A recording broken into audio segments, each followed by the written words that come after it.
అందమైన గ్రామం కథ. కొండపల్లి అనే ఒక గ్రామం ఉండేది. పచ్చని పొలాలు, గలగలమని ప్రవహించే నది, పచ్చటి వృక్షాలతో నిండిన మైదానం, పక్షుల కిలకిలలు అన్నీ కలిసి ఆ గ్రామాన్ని స్వర్గంగా మార్చాయి. ఆ గ్రామంలో జీవించే ప్రజలు చాలా సరళమైన వారు, సహృదయులు.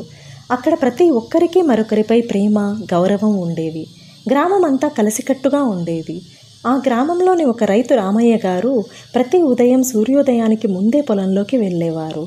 అతని ఆవు గంగతో మాట్లాడుకుంటూ పొలంలో పనిచేస్తూ ఉండేవారు.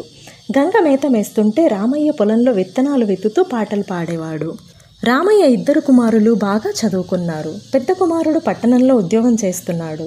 చిన్న కుమారుడు గ్రామంలోని పాఠశాలలో ఉపాధ్యాయుడిగా పనిచేస్తున్నాడు. ఒకరోజు గ్రామానికి కొత్తగా వచ్చిన అధికారులు గ్రామాన్ని చూసి ఆశ్చర్యపోయారు.